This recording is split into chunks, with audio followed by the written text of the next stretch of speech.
Januari 1942, Jepang pertama kali mendarat di Indonesia, tepatnya di Tarakan, Kalimantan Timur.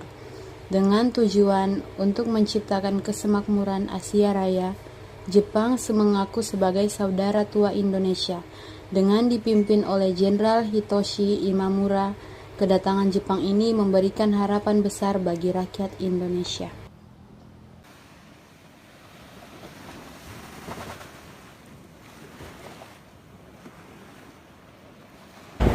Kamu cari tahu ke sana ke sana.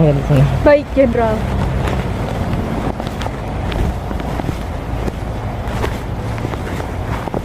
Permisi Nona. Ya Tuan, apakah Tuan ingin membeli lada dan cengkeh? Benda apa ini? Lada dan cengkeh itu apa? Ini rempah-rempah Tuan, bukan barang. Biasanya digunakan untuk makanan. Dan saudagar seperti Tuan menjual kembali ke negara Eropa. Baiklah kalau begitu. Terima kasih Nona.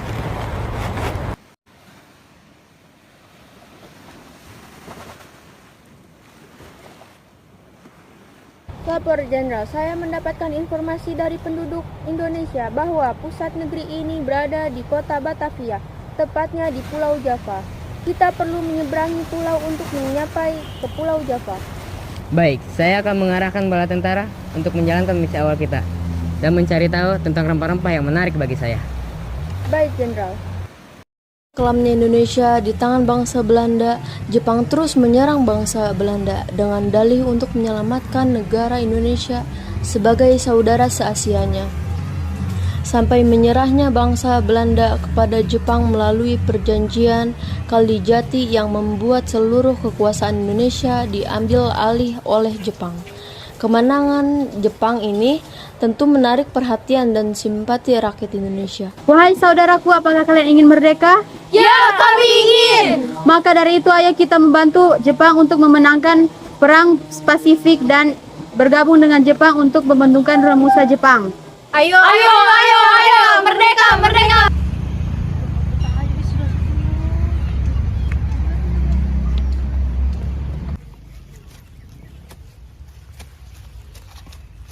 Hai kalian semua, bekerjalah. Jangan malas, dasar kau bodoh.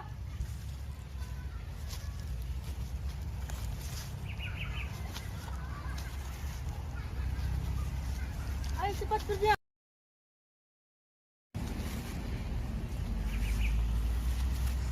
Hai kalian semua, bekerja keraslah. Menanam cengkeh dan lada itu. Jika kalian tidak bekerja keras, akan kutanam kalian.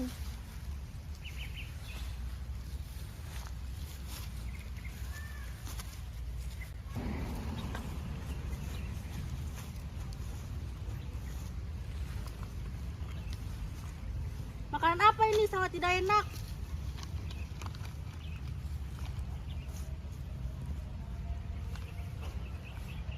Hei, siapa yang mengizinkanmu makan? Tapi Tuan, kami sudah tidak makan selama 2 hari. Kami terus bekerja dari siang sampai malam. Siapa yang peduli? Begitulah kekejaman para tentara Jepang menyiksa para Romusa seperti binatang, dan kesalahan Soekarno yang turut menjerumuskan rakyat menjadi Romusa. Selagi sistem kerja para rakyat Anda berjalan, mengapa Indonesia tidak membentuk organisasi yang berisikan anak muda yang dilatih oleh militer seperti tentara Jepang? Hal ini supaya agar Indonesia setelah merdeka tidak ada penjajahan lagi oleh hak sekutu. Saya suka sekali idemu itu, Jenderal. Jepang akan membantu Indonesia membentuk organisasi baru itu, dan juga Jepang akan membantu Indonesia mempersiapkan kemerdekaan. Organisasi tersebut pun berhasil terbentuk dan bernama Putera. Nampaknya wilayah Eropa sangat tertarik akan rempah-rempah, lada dan cengkeh yang dihasilkan oleh Indonesia. Benar, Jenderal. Di Indonesia sendiri, Pulau Kalimantan merupakan penghasil lada dan cengkeh terbanyak. Pasar ekonomi rempah-rempah sangat tinggi peminat. Seluruh bangsa Eropa menawarkan harga yang sangat tinggi. Baik, Jenderal, jika saya boleh memberi saran, alangkah baiknya Jenderal memperluas sektor perkebunan di 2 pulau, yaitu Kalimantan dan Jawa. Karena kedua pulau ini merupakan pulau dengan letak strategis dan kedua pulau ini merupakan penghasil lada dan cengkeh dengan kualitas terbaik. Baik, kamu bisa mengatur hal tersebut. Saya akan mengurus seluruh adat dan cengkeh Indonesia yang akan dikirim. Baik, Jenderal, saya akan menjalankan tugas darimu.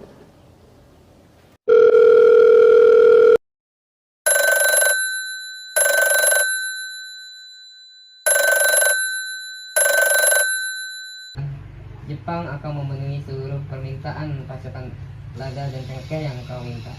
Sebelumnya, namun ada dengan kesepakatan baru. Apakah Tuhan bersedia? Tentu, kesepakatan apa yang kamu minta, sungguh kami akan memenuhi seluruh permintaanmu, asalkan engkau memberi seluruh hasil panen lada dan cengkeh dari wilayahmu ke negara kami. Tidak banyak, negara kami hanya meminta sedikit kenaikan harga, kurang lebih 40%. Dari harga sebelumnya. Jika negaramu tidak berkenan, itu tidak jadi masalah. Kami akan mengirim seluruh hasil rempah-rempah dari Indonesia ke negara lain. Akui betul kualitas lada dari Indonesia memang terbaik dari negara kami. Memang sangat memerlukannya karena di negara kami tidak dapat menghasilkan rempah yang sebanding dengan rempah Indonesia. Maka saya menyetujui.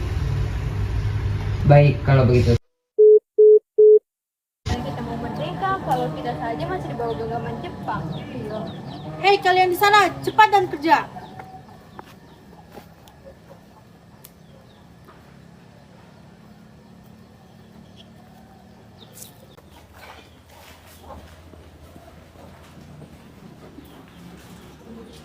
Lapor Jenderal, saya ingin memberitahukan satu hal, yaitu rakyat Indonesia telah mencurigai perilaku kita. Mungkin saja mereka merencanakan pemberontakan. Saran saya untuk Jenderal bertindak dan mengalihkan isu tentang Jepang ini. Cepat. Kalau begitu, saya akan menemui Soekarno untuk membicarakan sesuatu.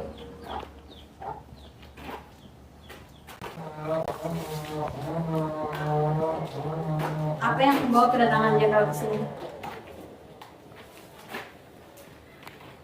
Saya memiliki niatan untuk membangun Dokuritsu Jungi Kosakai yang bertujuan untuk mempersiapkan kemerdekaan Indonesia.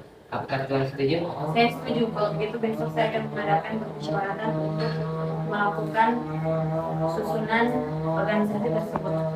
28 Mei 1945, upacara peresmian BPUPKI dilaksanakan. Dalam sidang pertama kita ini, kita akan membahas perumusan dasar negara setelah kita merdeka nanti. Dimohon ide dan gagasan dari hadirin sekalian. Saya memiliki beberapa gagasan yang mungkin dapat kita pertimbangkan bersama, yaitu persatuan, kekeluargaan, keseimbangan lahir dan batin.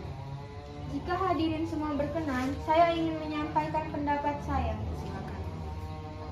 Peri kebangsaan, peri kemanusiaan, peri ketuhanan, peri kerakyatan, dan kesejahteraan rakyat. Kemudian hasil dari sidang pertama ini adalah Pancasila. Dan pada tanggal 7 Agustus 1945 BPUPKI resmi dibubarkan karena dianggap sudah menjalankan tugas dengan baik. 1945, dua kota Jepang yaitu Hiroshima dan Nagasaki dibom oleh sekutu. Hal ini dimanfaatkan untuk mendesak kemerdekaan kepada Insinyur Soekarno dan Muhammad Hatta. Akhirnya, pada tanggal 17 Agustus, Insinyur Soekarno resmi memproklamasikan kemerdekaan Indonesia. Kami bangsa Indonesia dengan ini menyatakan kemerdekaan Indonesia. Hal ini mengenai pemindahan kekuasaan dan lain-lainnya diselenggarakan dengan kerja sesama dan dalam tempo yang sesingkat-singkatnya.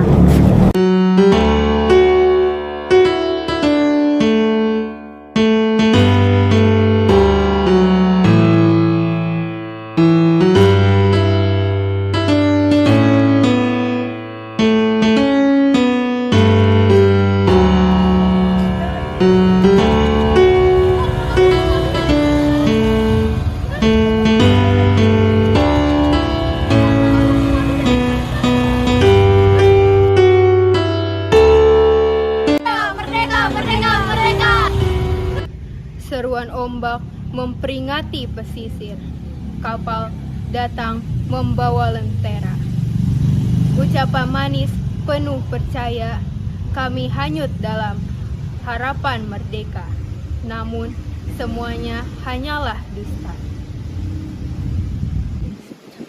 Kau datang untukku, kau manfaatkan hasilku, dan kau rebut rempah negeriku, dan kau juga menyiksaku.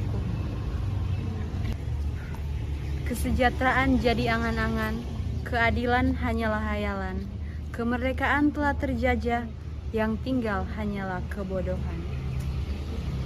Segala siasat kulakukan, bambu runcing selalu kukenakan. Dengan campuran kecerdikan, strategiku akan melumpuhkan. Darah suci banyak jatuh di tanah pertiwi, darah suci yang penuh arti untuk negeri ini. Berkorban tak peduli apa yang terjadi untuk merdekakan yang hakiki. Tanah airku, kau belahan jiwaku. Tak lelah aku memperjuangkanmu. Kini kemerdekaan telah tergapai, cita-cita sudah tercipta. Akan ku jaga hingga akhir hayat.